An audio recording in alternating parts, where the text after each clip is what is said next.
Kim Tae-ho had been having a perfectly normal day until she showed up.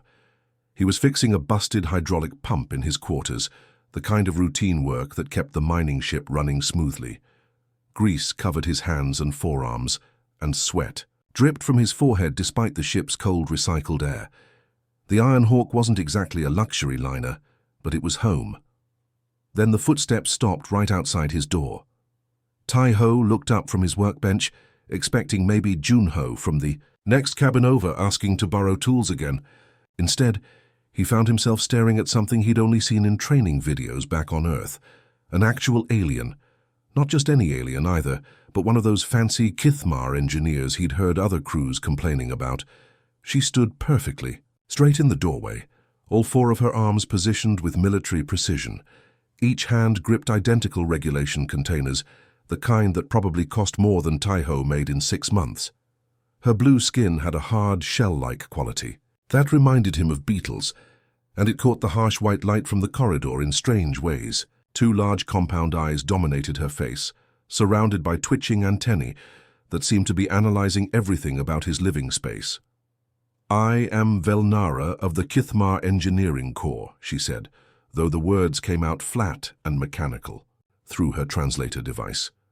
Underneath, he could hear rapid clicking sounds that must have been her real language. "I have been assigned to share these quarters." Tai-ho's wrench slipped from his greasy fingers and clattered onto the metal floor. Share quarters. His cabin was barely 2 meters by 3 meters, stuffed wall to wall with everything a working mechanic needed to keep an old mining ship functional. Every centimeter of space served a purpose. "Nobody told me about any roommate," he said. Not. Moving from his position hunched over the workbench, his jaw felt tight with sudden anger. After 12 years working deep space mining runs, he'd finally earned the right to a private cabin. Now they wanted to stick him with some uppity alien engineer? Velnara stepped inside without invitation, her compound eyes scanning his organized chaos with obvious distaste. Tools hung from magnetic strips on every wall surface. Spare parts filled jury-rigged shelves made from old supply crates. Half-finished repair projects occupied every flat surface. The air itself carried the permanent smell of machine oil, metal shavings, and the particular blend of lubricants that kept mining equipment running in the harsh vacuum of space. "This workspace violates 17 separate safety protocols," she announced, consulting a handheld device that projected holographic text in her alien script. "The fire suppression system cannot function effectively with this level of clutter. Tool storage fails to meet standardized organization requirements. Ventilation patterns are disrupted by unauthorized modifications." Tai-ho slowly straightened up, wiping his hands on an already stained rag. At full height, he was still shorter than the alien, but years of manual labor had given him broad shoulders and strong arms. "Lady, this clutter keeps us all alive when things break down, which they do constantly on a ship this old." "Proper maintenance schedules would prevent most equipment failures," Velnara replied, setting her containers down with mechanical precision.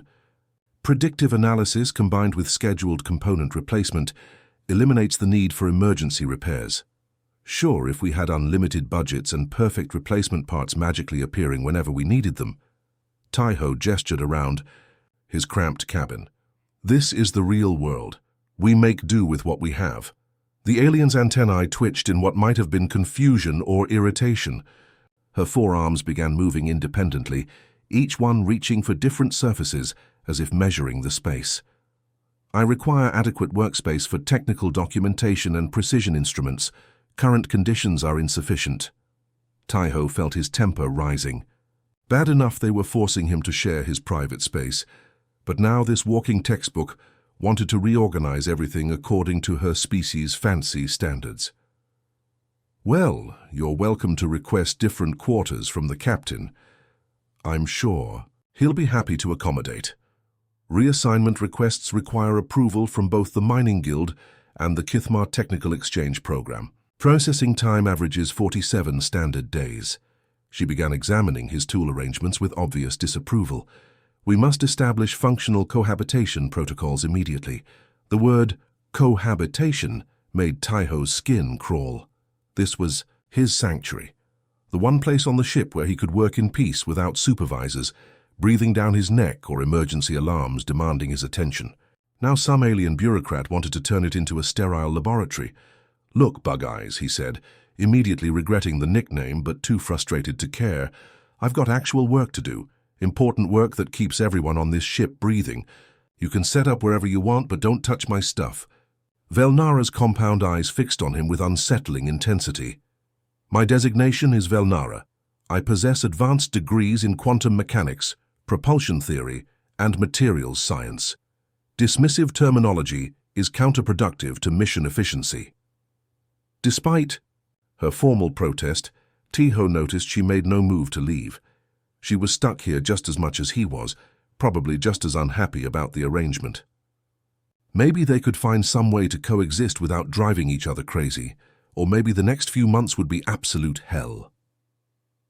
By the third day of sharing quarters, Tiho had developed a routine: wake up early, grab coffee from the mess hall, and get to work before his alien roommate started her morning diagnostic rituals. The sound of her forearms typing simultaneously on different devices was enough to drive anyone crazy before breakfast. He was enjoying a rare moment of peace in the engine bay when the emergency klaxon started wailing. Red lights flashed throughout the corridor as the ship's automated voice announced what every miner dreaded to hear: mining laser array offline, all harvesting operations suspended. Tiho dropped his coffee cup and ran toward the laser bay, his boots clanging against the metal grating. Without the mining lasers, they couldn't extract ore from asteroids. No ore meant no profit. No profit meant everyone went home empty-handed after months in deep space. He arrived at the laser bay to find Velnara already there, her pristine diagnostic tablet glowing with technical readouts.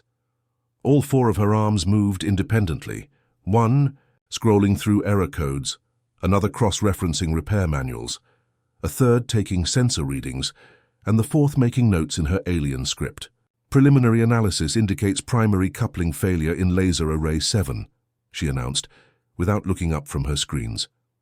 "Stress fractures have compromised structural integrity beyond repair parameters." Tiho pushed past her to get a direct look at the machinery. The mining laser was a massive piece of equipment, easily the size of a small building back on Earth. Complex arrays of mirrors, focusing crystals, and power couplings channeled incredible amounts of energy into precise beams capable of slicing through solid rock. "How long to get replacement parts?" he asked, though he already suspected the answer. Velnara consulted her tablet with mechanical precision. "Standard procurement procedures require 14 to 21 standard days for specialized components. Emergency requests may reduce delivery time to 7 days minimum." 7 days? Tiho felt his stomach drop. "We'll lose our mining contract if we're down that long. The company will just send another crew to finish our claim." Proper maintenance schedules would have identified this component degradation before catastrophic failure occurred, Velnara replied in her maddeningly calm voice. Tiho ignored her criticism and squeezed into the narrow maintenance access.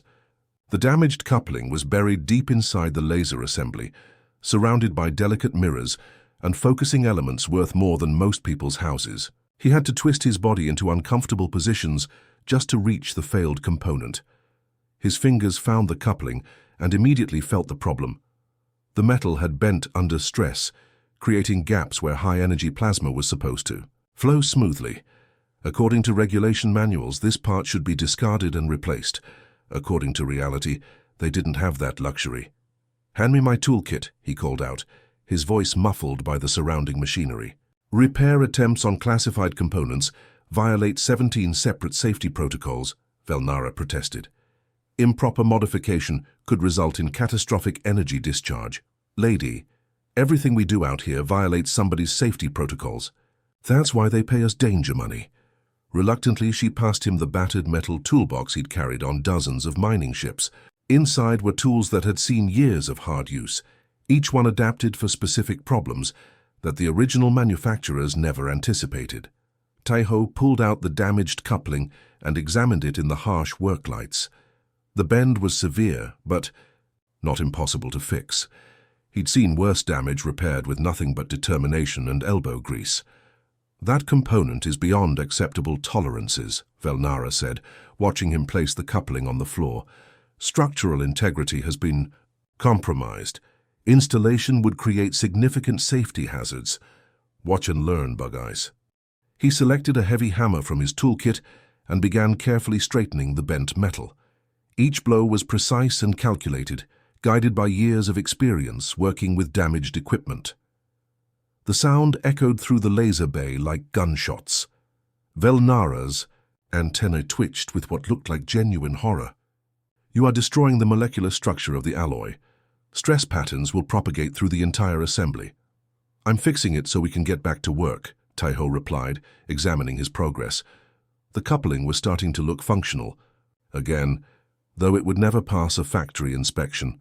After 20 minutes of careful hammering and filing, the component looked almost normal. Not perfect, but close enough to do the job. Taiho held it up to the light, checking for cracks or weak spots that might cause future problems. This modification lacks proper certification, Velnara insisted. Installation could result in equipment failure, personnel injury, or worse. Installation will result in us keeping our jobs and finishing this mining run, Taiho countered, squeezing back into the maintenance access. Sometimes good enough is better than perfect, especially when perfect takes 3 weeks to arrive. He carefully installed the repaired coupling, making sure all connections were tight and properly aligned. The work required patience and steady hands, qualities that years of emergency repairs had taught him to develop. Power up the array, he called out once everything was in place. Velnara hesitated, her forearms hovering over the control panels. I cannot authorize activation of improperly modified equipment. Then I'll do it myself. Taiho emerged from the machinery and walked to the main control station. His hands moved across familiar switches and buttons, bringing the massive laser array back to life. Status lights changed from angry red to steady green. Power readings climbed to normal operating levels. The coupling held perfectly, channeling plasma exactly as designed. The first test shot carved through a nearby asteroid like butter. Velnara stared at the readings on her diagnostic tablet, her compound eyes wide with something that might have been amazement. Every measurement showed the laser operating within normal parameters, despite the impossible repair. Your methodology defies established engineering principles, she said quietly. Taiho wiped his greasy hands on his coveralls and grinned. Welcome to human engineering, Bug Eyes. We make it work first, then worry about making it pretty. Lee Min-ho couldn't sleep. Again.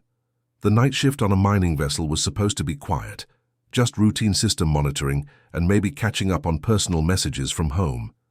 Instead, he found himself walking the corridors at 3 in the morning, drawn by sounds that shouldn't exist during the ship's rest cycle.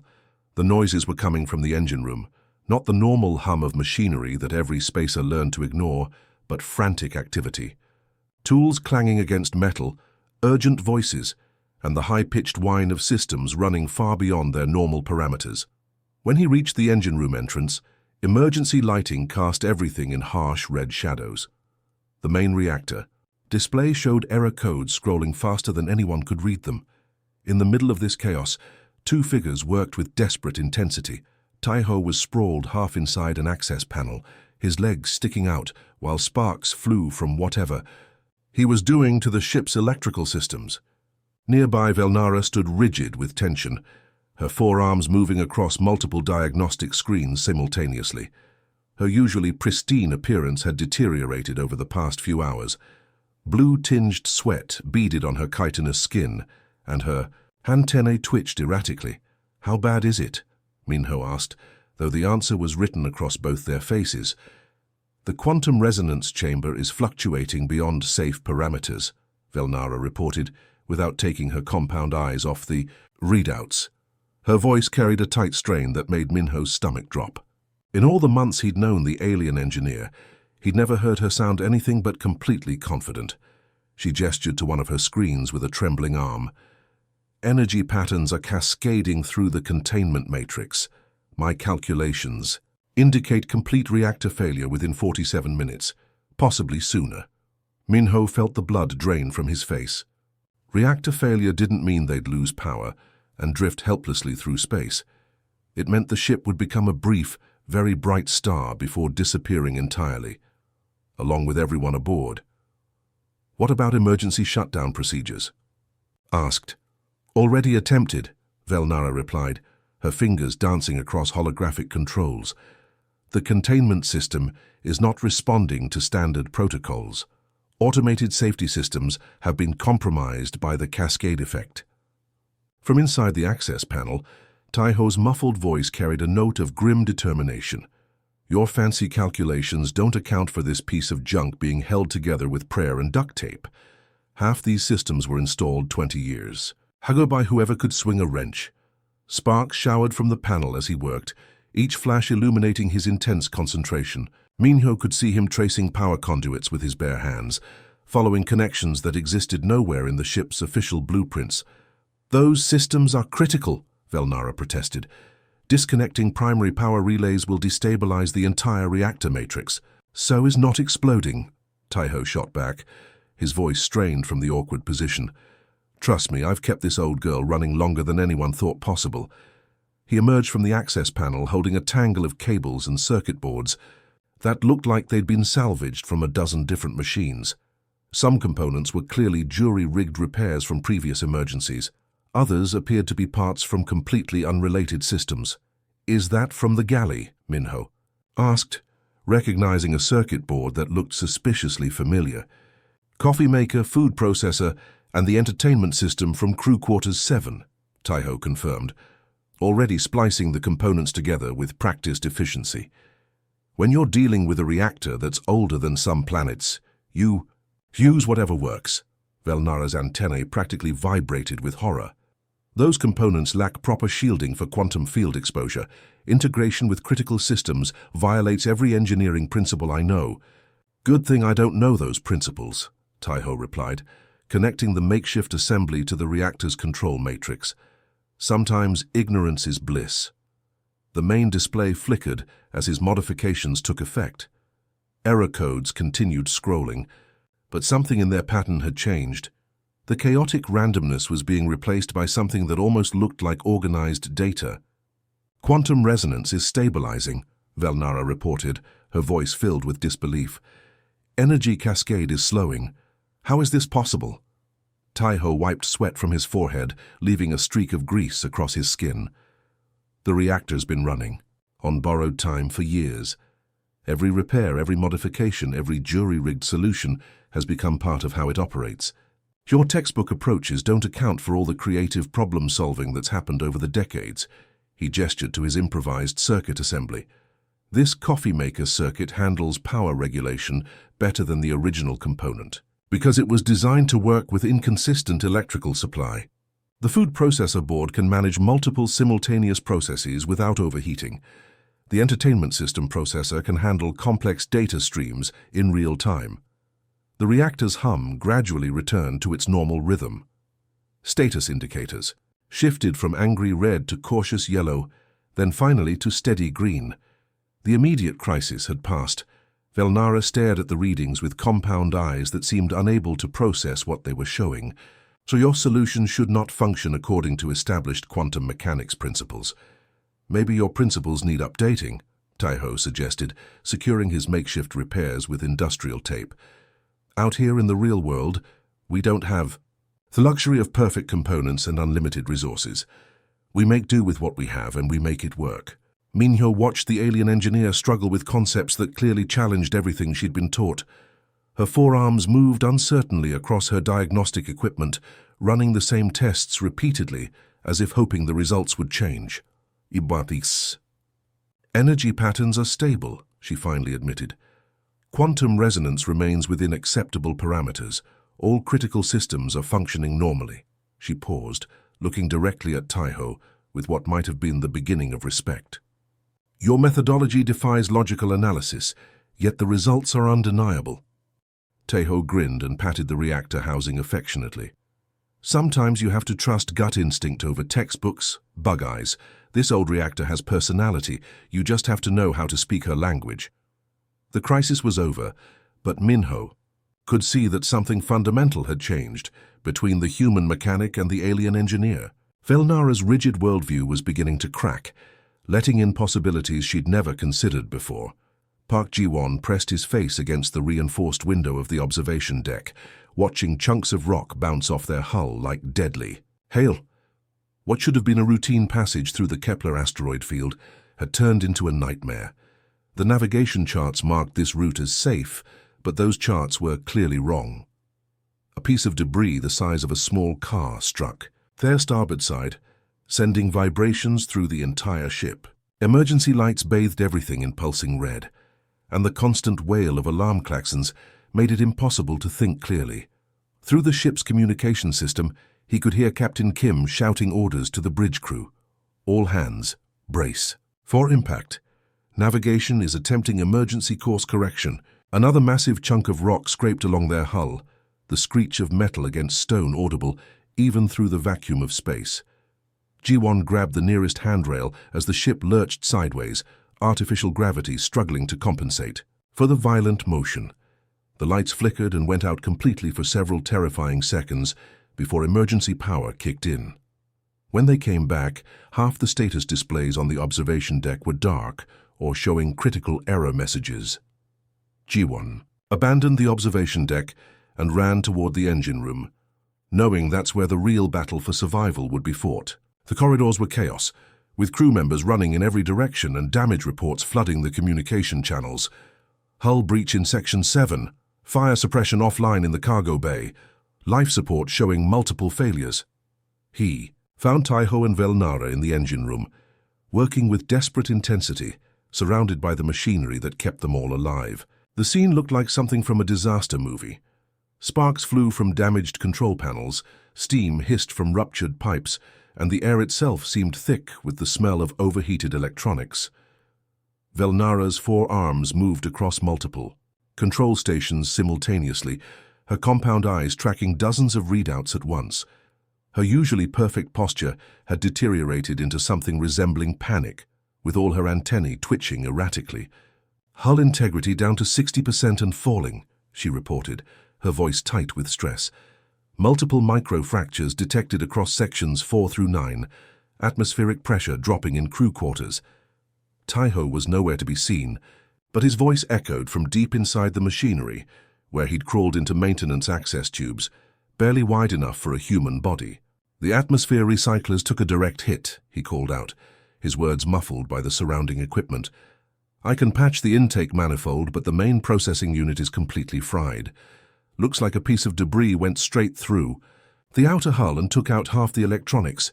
Ji-won felt his chest tighten. The atmosphere recyclers were what kept their air breathable, removing carbon dioxide and other waste gases while maintaining proper oxygen levels.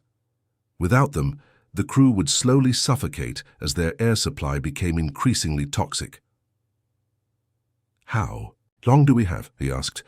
"With current crew complement and available air reserves, approximately 14 hours before atmospheric toxicity reaches dangerous levels," Velnara replied, consulting her diagnostic equipment. "Less if hull breaches continue to reduce total atmospheric volume." From inside the machinery, Taiho's voice carried a note of grim determination. "I can jury-rig something to handle basic filtration, but we need the main processor online to handle a full crew. The quantum filtration matrix is completely destroyed.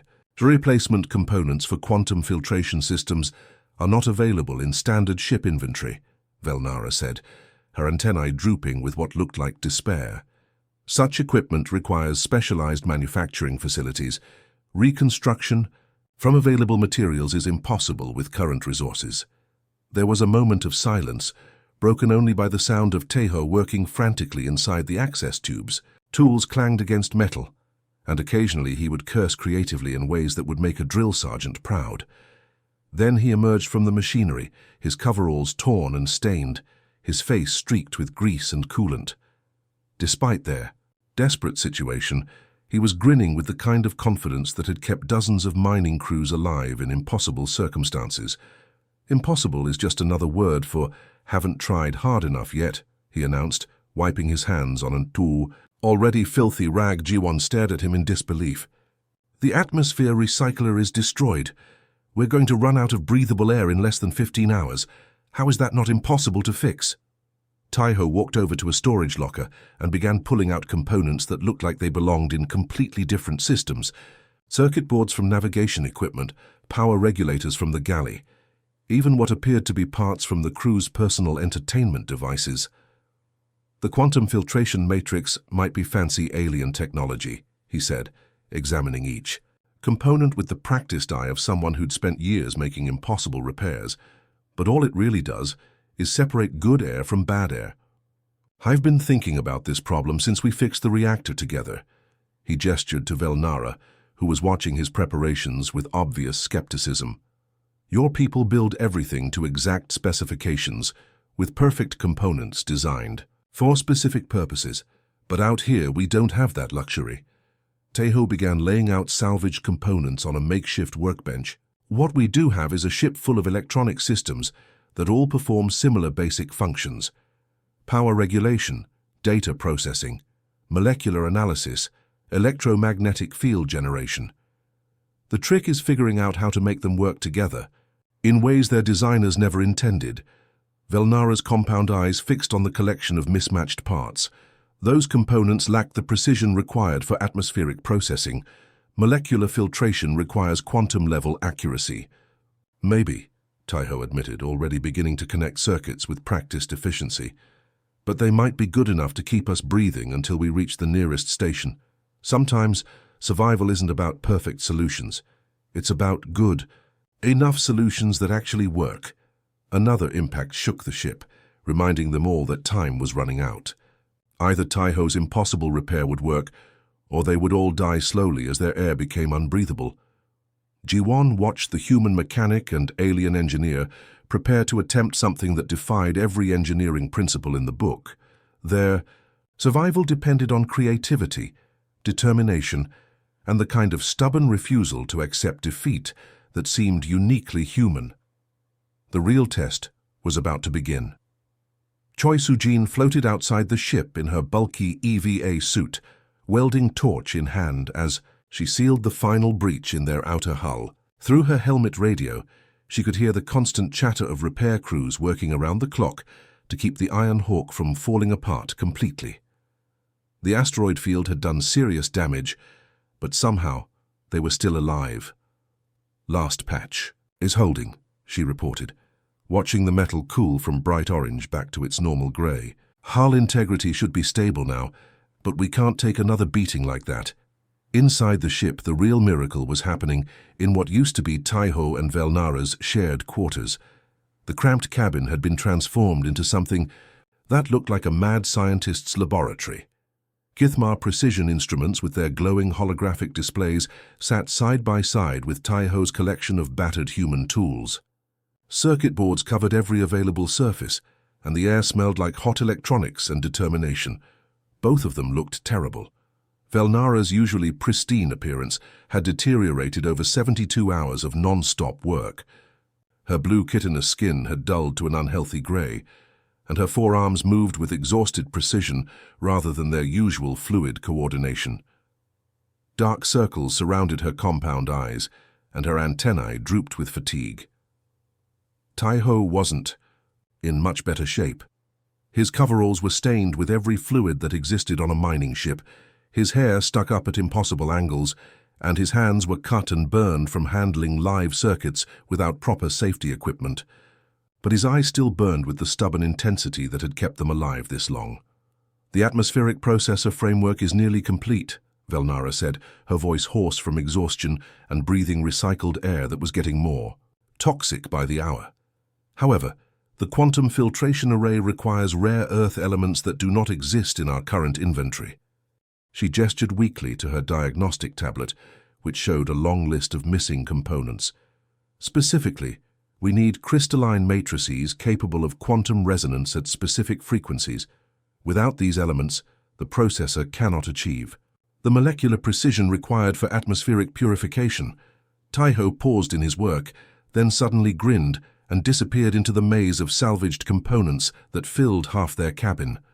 After several minutes of rummaging, he emerged holding something that sparkled under the work lights. "What about these crystalline matrices?" he asked, holding up a component that Velnara immediately recognized. Her compound eyes went wide with what might have been horror. "Those are entertainment devices, holographic projection crystals from the Recreation Deck's gaming system. Crystal is crystal, Taiho replied, with the kind of casual confidence that had been driving her crazy for weeks. He was already examining the component with practiced eyes, turning it over to study its internal structure. These things generate complex light patterns by manipulating electromagnetic frequencies. That's not so different from what we need for molecular filtration. Velnara's antennae twitched with exhaustion and disbelief. Entertainment crystals are designed for visual display, not atmospheric processing. They lack the quantum stability required for life support systems. The resonance frequencies are completely wrong. But Taiho was already at his workbench, connecting the crystal to his improvised testing equipment. "Your people think too much about what things are supposed to be," he said, making delicate adjustments to the crystal's mounting. "Sometimes you need to see what they could be instead." He began integrating the entertainment crystals into their makeshift atmospheric processor with the kind of practiced efficiency that came from years of emergency repairs. Each connection was precise despite his exhaustion, guided by an intuitive understanding of how different systems could work together.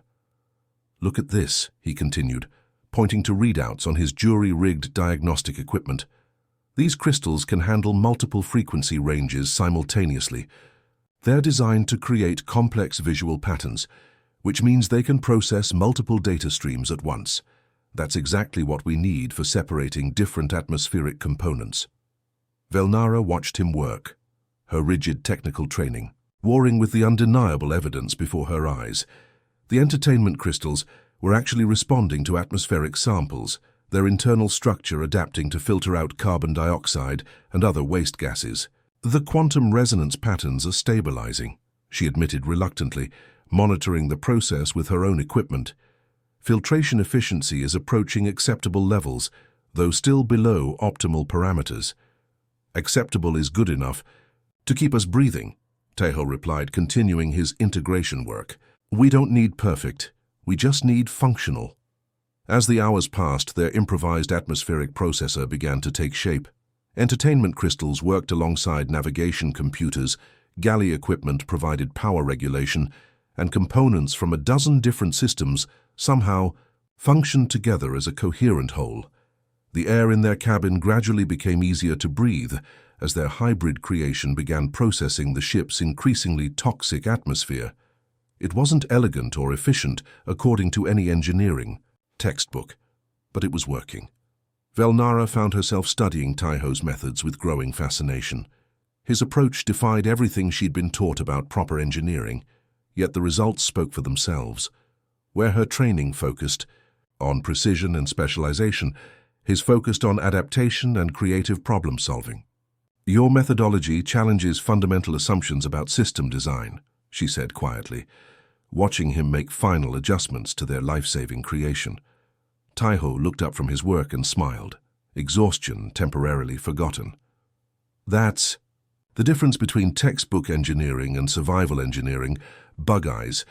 In the textbooks, everything works perfectly with unlimited resources. Out here, you work with what you have and make it count." Their atmospheric processor hummed to life, transforming deadly air back into something humans, and Kithmar could safely breathe. It was ugly, improvised, and completely contrary to established engineering principles, but it was keeping them all alive. Song Minseo checked her radiation detector one more time before handing out the protective gear. The device clicked ominously, its display showing numbers that made her stomach clench. Cargo Bay 7 had taken a direct hit during the asteroid storm, and now it was leaking enough radiation to cook a person in less than an hour. "You sure about this?" she asked, watching Taiho and Velnara suit up in the heavy protective equipment. "The atmospheric processor is working well enough to keep us breathing. Maybe we should just accept what we have." Taiho adjusted his helmet and checked the seal around his neck. Working well enough isn't the same as working reliably. Those entertainment crystals are doing their best, but they're not designed for long-term atmospheric processing.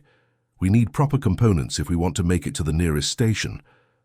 Velnara's 4 arms moved independently as she calibrated her equipment, each one handling a different diagnostic tool. Even through the bulky radiation suit, her movements remained precise and coordinated. The improvised processor shows signs of degradation after 18 hours of continuous operation. Without reinforcement using appropriate materials, complete failure is probable within 48 hours. Minseo sighed and helped them load emergency supplies into their equipment packs. Medical kits, emergency oxygen, and enough stimulants to keep them conscious if the radiation exposure became too severe. Nobody wanted to think about what would happen if they collapsed inside the contaminated cargo bay. The entrance to Cargo Bay 7 looked like the mouth of a metal cave that had been chewed up and spit out. Twisted support beams created a maze of sharp edges and unstable debris. Emergency lighting cast everything in harsh shadows, and the air itself seemed to shimmer with invisible danger. "Stay close to each other," Minseo called out as they entered the wreckage. "If anyone's detector starts screaming, you get out immediately. No heroics." Inside the bay, the devastation was even worse than the external sensors had indicated. A chunk of asteroid the size of a small building had punched straight through the outer hull, destroying everything in its path before embedding itself in the far wall. Cargo containers had been crushed like tin cans, their contents scattered across the twisted remains of what used to be an organized storage area. But scattered among the wreckage were exactly the kinds of specialized components they desperately needed. Quantum resonance crystals from the mining equipment, rare earth elements from the ore processing machinery, and precision electronics that had somehow survived the impact. There, Taiho pointed to a cluster of intact components wedged under a collapsed support structure.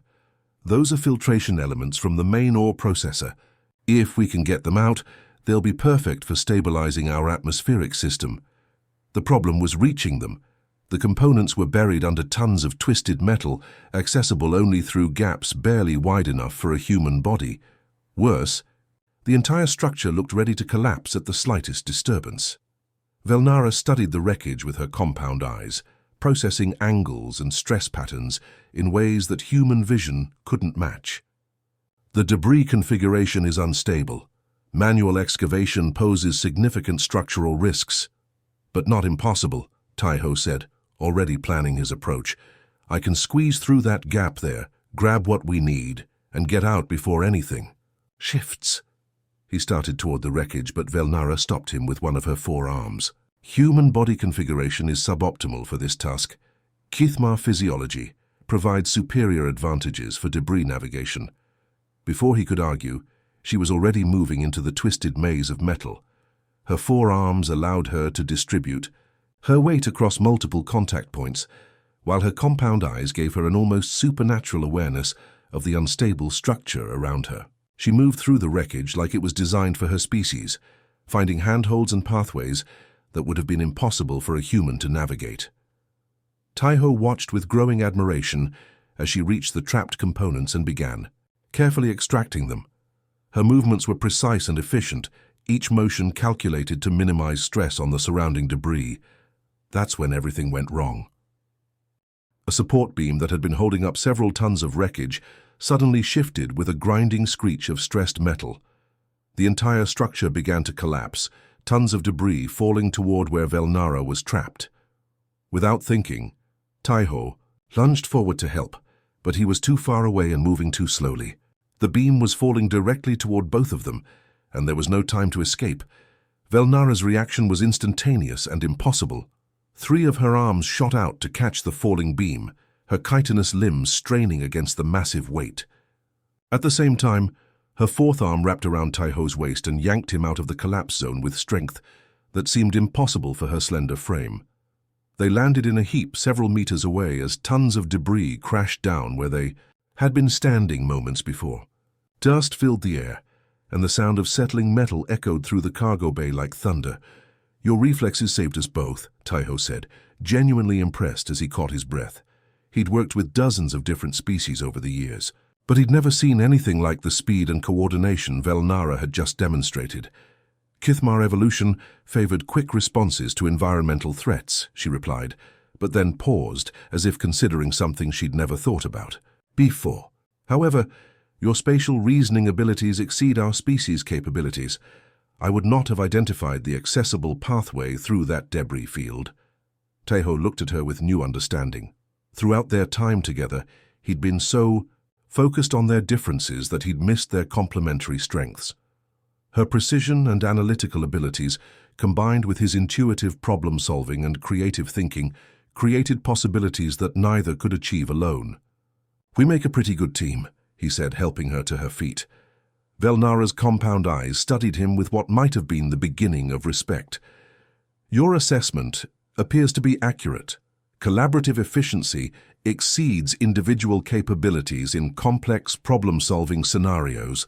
They work together to gather the salvaged components, each playing to their strengths." Velnara's superior reflexes and multi-limb coordination allowed her to handle delicate extraction work, while Taiho's intuitive understanding of mechanical systems helped him identify which components would be most useful for their atmospheric processor.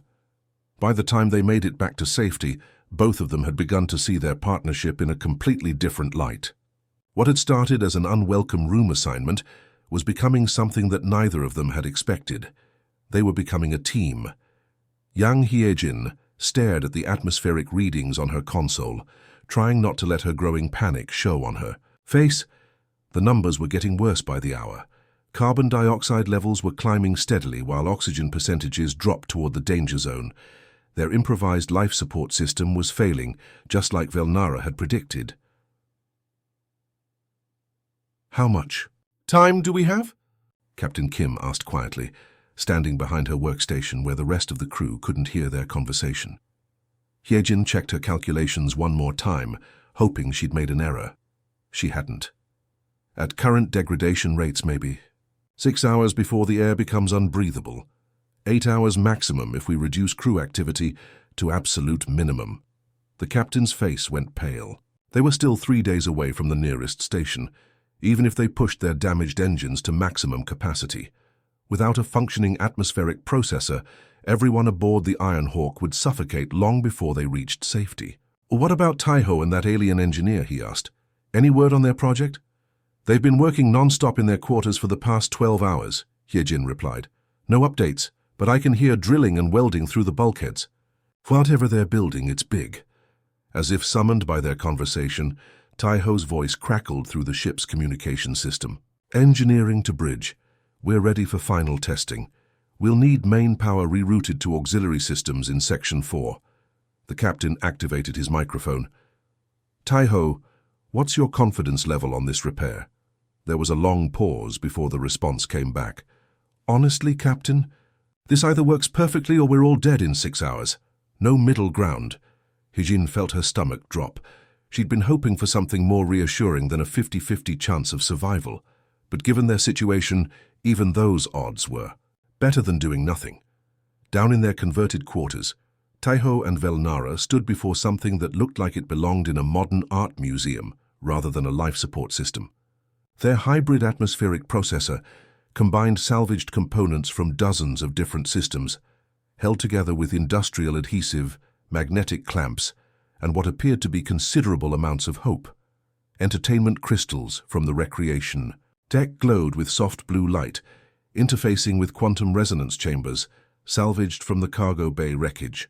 Navigation computers hummed alongside galley equipment, all coordinated by circuits that Taiho had jury-rigged from spare parts.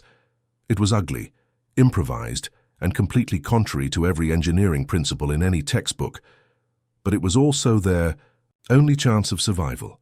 "All connections secured," Velnara reported, her forearms performing final adjustments with the kind of precision that had initially driven Taiho crazy. Now he found her methodical approach reassuring, a perfect complement to his own intuitive problem-solving style. Her compound eyes scanned multiple diagnostic displays simultaneously, checking power flows, quantum resonance patterns, and molecular filtration efficiency. Primary systems show nominal readings. Secondary backups are functioning within acceptable parameters. All safety interlocks are properly configured. Taiho's hand hovered over the main activation switch, a simple toggle that would either save their lives or accomplish nothing at all. He could feel the weight of everyone's survival pressing down on his shoulders. 43 crew members were depending on this impossible contraption, working exactly as planned. "If this fails, we have maybe 6 hours of air left," he said quietly, more to himself than to Velnara. She turned all four of her arms away from the control panels and looked directly at him with her compound eyes. In the weeks they'd been working together, he'd learned to read the subtle expressions that played across her alien features. Right now she looked determined rather than afraid. "Then it cannot fail," she said with quiet conviction. Her voice carried none of its usual technical formality. "I trust your creative solutions, Taiho." Hearing his actual name instead of some variation of bug eyes made him smile, despite their desperate situation. They'd come a long way from the hostile strangers who'd been forced to share cramped quarters. Somewhere along the way, they'd become partners in the truest sense. He took a deep breath and threw the activation switch. The hybrid atmospheric processor hummed to life with a sound unlike anything either of them had heard before. It wasn't the smooth, regulated hum of properly manufactured equipment, but rather a complex harmony of different systems working together. Entertainment crystals pulsed in rhythm with quantum chambers, while improvised circuits coordinated the entire assembly. Status lights changed from red to amber to green as the system came online. Air began moving through filters and processors, each component doing its part to transform the ship's increasingly toxic atmosphere back into something humans and Kithmar could safely breathe. Hyejin's voice came through the communication system, barely containing her excitement. "Atmospheric readings are improving. Carbon dioxide levels are dropping. Oxygen concentration is climbing. Whatever you built down there, it's working." Velnara stared at their creation with compound eyes wide with amazement. "Impossible," she whispered, watching diagnostic readings that defied everything she'd been taught about proper engineering. Taiho grinned and patted the humming processor affectionately. "Nah, not impossible. Just took the right team." Through the ship's ventilation system, fresh air began circulating for the first time in days. The smell of recycled desperation was gradually replaced by clean, breathable atmosphere that would keep them alive until they reached safety. Their impossible creation had worked, proving that sometimes the best solutions came from the most unexpected partnerships. Captain Han Seok-jin had seen a lot of impossible things during his 20 years in deep space, but nothing quite like what was happening in Engineering Bay 2. Word had spread throughout the ship about the atmospheric processor that shouldn't have worked, and now half the crew was gathered to hear Taiho and Velnara explain how they'd managed to save everyone's lives. The captain stood at the back of the crowd, watching his chief mechanic and the alien engineer present their findings to a mixed audience of humans and Kithmar.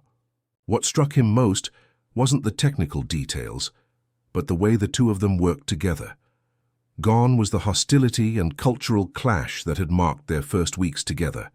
Instead, they moved with the synchronized efficiency of a team that had learned to trust each other completely. The standard atmospheric processing systems used throughout the galaxy operate on the principle of specialized components performing dedicated functions, Velnara explained, her forearms gesturing to holographic technical diagrams that floated above the makeshift presentation area. Each element is precisely manufactured for optimal performance within narrow parameters. Her compound eyes swept across the audience, taking in both human and Kithmar faces with equal attention. However, our crisis situation demonstrated that this approach has fundamental limitations when faced with resource constraints or component failure. Taiho stepped forward, looking more comfortable addressing a technical audience than anyone who knew his background would have expected. "What we discovered is that different systems can work together in ways their original designers never intended. You just have to stop thinking about what components are supposed to do and start thinking about what they actually can do." He gestured to a display showing their hybrid processor in full operation. Those entertainment crystals weren't designed for atmospheric processing, but they were designed to handle complex data streams and frequency modulation. That's exactly what we needed for molecular separation. Chief Engineer Park Yunho raised his hand from the front row. But the quantum resonance patterns must have been completely wrong for atmospheric work.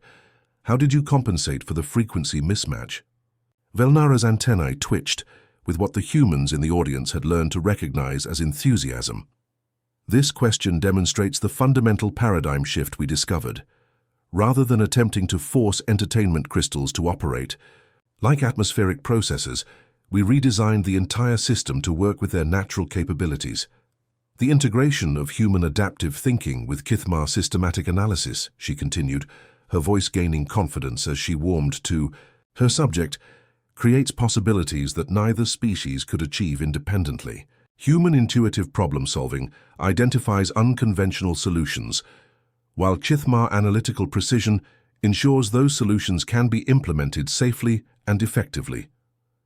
Taiho nodded, looking directly at his alien partner with obvious respect. She taught me that precision has its place. You can't just throw components together and hope for the best. Every connection, every interface, every power flow has to be calculated and tested. He turned back to the audience. But I taught her that sometimes you have to color outside the lines. When you're stuck in deep space with failing life support, perfect solutions that take 3 weeks to implement aren't really solutions at all. The mixed crew of humans and Kithmar listened with unprecedented attention. Many of them had worked together for months, without really understanding how their different approaches to problem-solving could complement each other. Now they were seeing their two species cooperate in ways that none of them had thought possible. Maintenance. Specialist Choi Minji raised her hand. What about safety protocols? The entertainment crystals weren't rated for life support applications. How do you manage the risk? Velnara and Taiho exchanged a look that conveyed volumes about their partnership. That's exactly the kind of question that shows why our collaboration works, Taiho said. My first instinct is to make it work now and worry about safety later. Her first instinct is to make sure everything is properly analyzed and tested. The solution, Velnara added, is to combine both approaches. We implement innovative solutions quickly when time is critical, but we also build in multiple redundancies and monitoring systems to ensure continued safe operation. She gestured to detailed schematics showing backup systems and safety interlocks that had been integrated throughout their hybrid processor. Human creativity identifies possibilities. Kithmar analysis ensures those possibilities can be implemented without catastrophic failure.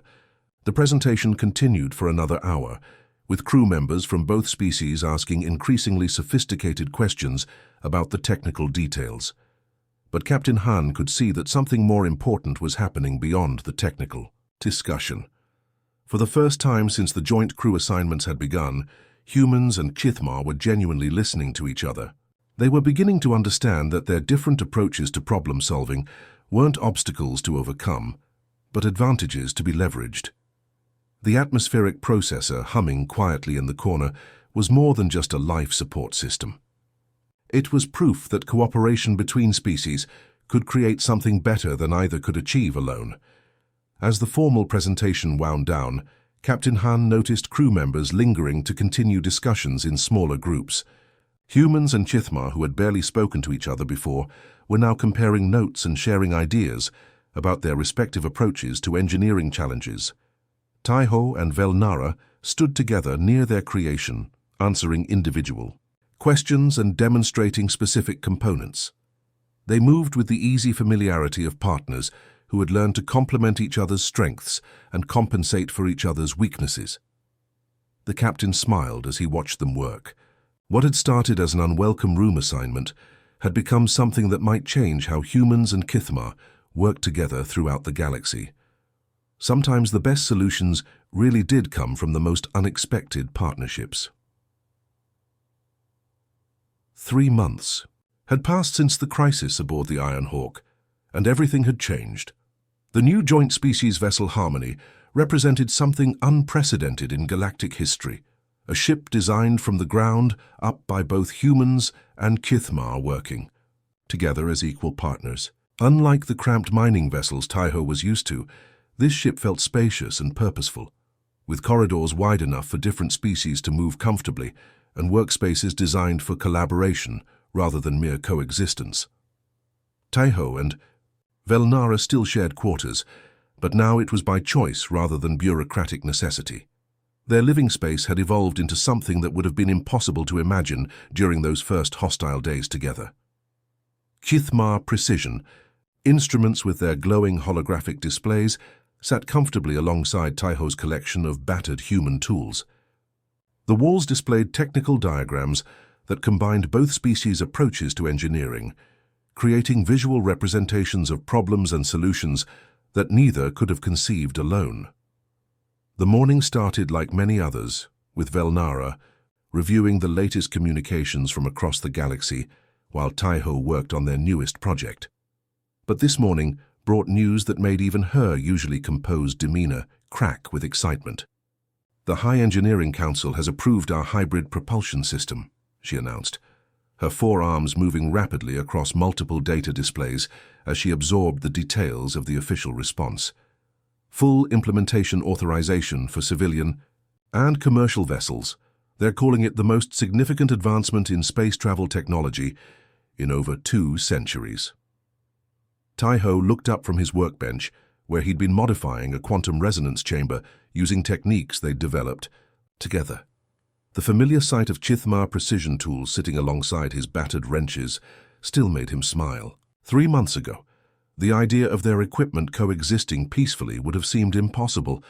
"Bet they never thought a bug and a grease monkey would revolutionize space travel," he said, grinning as he set down a component that combined human durability with Chithmar precision in ways that had previously been considered impossible. Velnara's compound eyes fixed on him with what he'd learned to recognize as amusement. Her antennae twitched in the pattern that indicated she was considering her response carefully. "Bug and grease monkey seems insufficient for what we've accomplished," she replied. "Perhaps the partnership that changed everything would be more accurate." Their success had spread far beyond the single ship where it began.